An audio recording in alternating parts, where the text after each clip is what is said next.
Welcome back to a somber and difficult episode of Good Neighbor Sports. Our Buffalo Bills just weren't ready for it yet, but this is nothing to hang our heads about. This was as big of a leap as this team has taken in the last couple years in recent memory. No longer are our goals set on making the playoffs. That's a new expectation. No longer is our goal of winning a playoff game. That's the new expectation. The new expectation is hosting playoff games. The expectation is winning championships. We have raised our expectations exponentially. We, as fans of the Buffalo Bills, have watched our stock skyrocket, and we are not selling out now. We've seen more success than we've seen in decades. We got a taste, then we got a bite, and now we want the whole thing. And we are primed to run it back over and over for the foreseeable future. Don't believe me?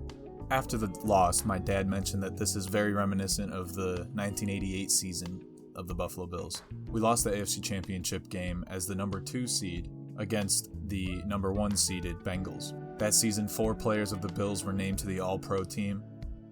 This season, we had 5. And just like this year, the 1988 season was a powerhouse team that just fell short. But they did get a taste. And the next season, they kind of stumbled their way into a 9-7 record, but still won the AFC East. Winning the AFC East is their new expectation. It's our new expectation. That season they did fall short once again in the playoffs early, but it's part of football. We already experienced that last year. We experienced the wild card round loss, and this year we experienced the AFC Championship round loss. But we all know what happened in the next 4 seasons to come. Now, everyone remembers them as the 4 straight Super Bowls that the Buffalo Bills lost. But there were 4 straight Super Bowl appearances by the Buffalo Bills, and this team in 2021, moving forward, is very reminiscent, in my opinion, of that dynastic team in the 90s. We are on the cusp of a dynasty, folks. We don't even have to dig back 30 years to see it. Look at the new dynasty forming as we speak. Right now, Patrick Mahomes, this is his 3rd straight AFC Championship appearance. He lost his first one, he won a ring the next year, and this year he's back. It happens all around us, and it's happening right now. But now they know that they have a little bit of competition in the AFC. They're not like the Patriots of years past where they've had free range to get to the Super Bowl. They have to go through the Buffalo Bills now. And that competition, folks, can only get tougher. Why? Because we have Brandon Beane. And Brandon Beane's season is just beginning.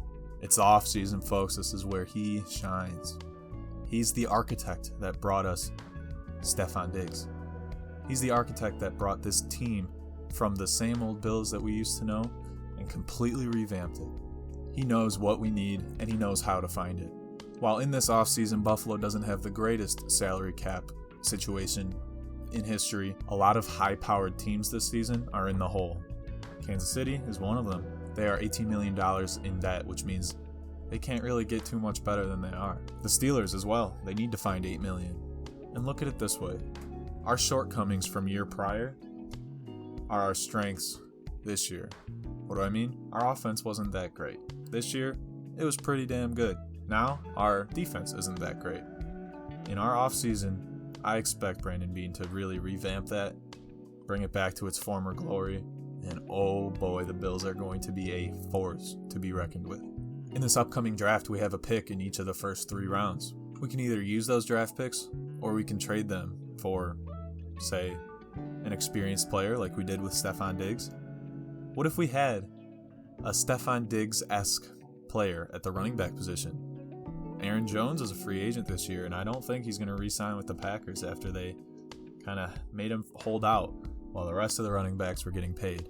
The free agent pool this season is going to turn Brandon Beane into a kid in a candy shop. Pretty soon we'll have all the puzzle pieces to bring Buffalo back to the AFC Championship game and beyond. This was a season that far exceeded my expectations and subsequently advanced my expectations way further.